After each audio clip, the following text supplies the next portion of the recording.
بسم اللہ الرحمن الرحیم۔ السلام علیکم ناظرین کرام،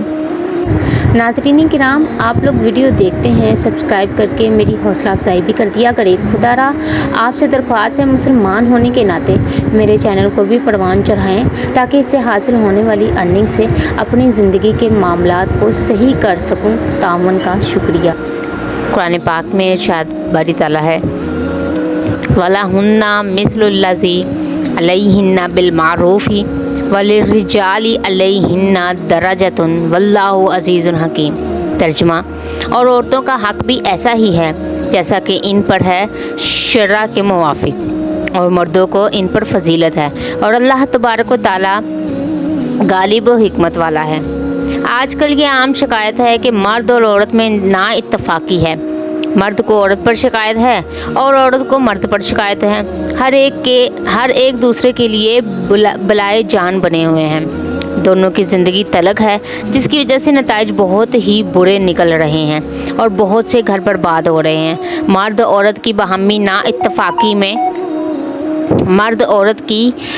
نا اتفاقی میں صرف دنیا ہی کی خرابی نہیں ہے بلکہ دین بھی تباہ و برباد ہو جاتا ہے۔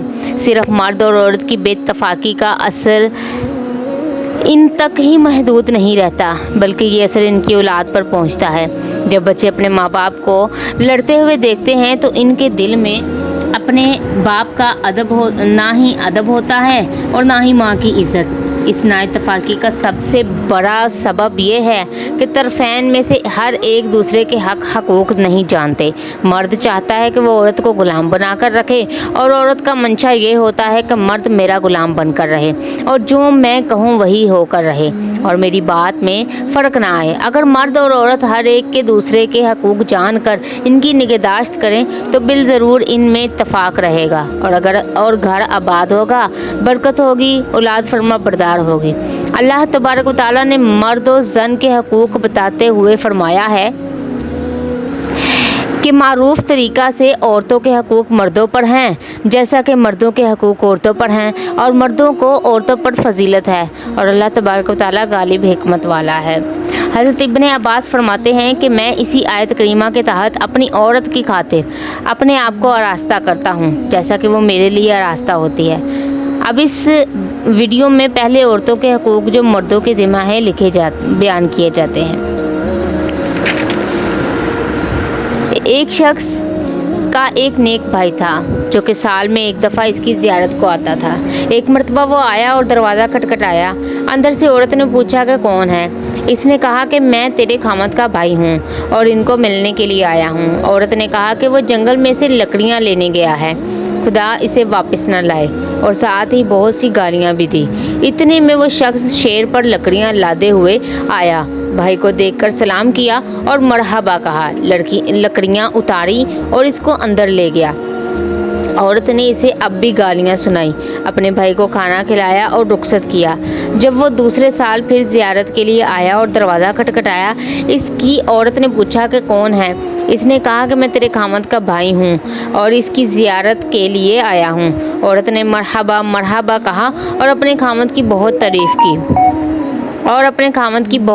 کی اور کہا کہ وہ لکڑیاں لینے کے لیے گئے ہوئے ہیں، آپ تشریف رکھیں، وہ بھی آ جاتے ہیں۔ اتنے میں اس کا بھائی آ گیا اور وہ اسے اندر لے گیا اور اسے کھانا کھلایا۔ عورت نے اپنے خامد اور ان کے بھائی کی بہت تعریف کی، اور جب وہ رخصت ہونے لگے تو کہا کہ پچھلے سال تو تم نے شیر پر لکڑیاں لادی ہوئی تھی اور اب اپنی پشت پر اٹھائی ہوئی تھی، یہ کیا ماجرا ہے اور کیا سبب ہے؟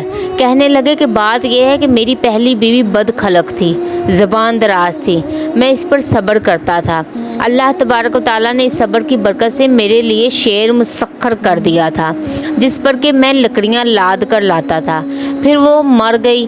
اب اس دوسری نیک بیوی کے ساتھ نکاح کیا۔ اس عورت سے آرام ضرور ہے مگر وہ شیر میرے قبضے سے نکل چکا ہے، اس لیے میں اب لکڑیاں اپنی پشت پر ہی اٹھا کر لاتا ہوں۔ گاہے گاہے اپنی بیوی کے ساتھ مزاح خوش طبعی کرتا رہے تاکہ اس کا دل خوش رہے۔ خود محبوب خدا صلی اللہ علیہ وسلم بھی اپنی مبارک بیویوں کے ساتھ خوش طبیع فرمایا کرتے تھے۔ ایک دفعہ آپ ام المومنین حضرت عائشہ صدیقہ بنت حضرت صدیق اکبر رضی اللہ عنہما کے ساتھ دوڑ فرمائی کہ دیکھیں کون آگے بڑھتا ہے، تو محبوب خدا اس دوڑ میں آگے بڑھ گئے۔ پھر کچھ عرصہ بعد دوبارہ دوڑ فرمائی تو ام المومنین حضرت عائشہ رضی اللہ عنہا آگے نکل گئی۔ تب حضور اکرم صلی اللہ علیہ وسلم نے فرمایا کہ اب ہم اور تم برابر ہو گئے۔ آپ کا اپنی حرم و محترم کے ساتھ یہ دوڑنا اور یہ کلمات طیبہ فرمانا محض خوش طبعی پر مبنی تھا۔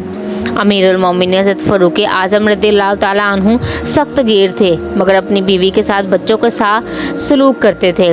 اسی طرح بزرگوں کا ارشاد ہے کہ مرد جب گھر میں داخل ہو تو نہایت ہی شاد اور خوش ہو، اور جب گھر سے باہر جائے تو خاموش ہو کر جائے۔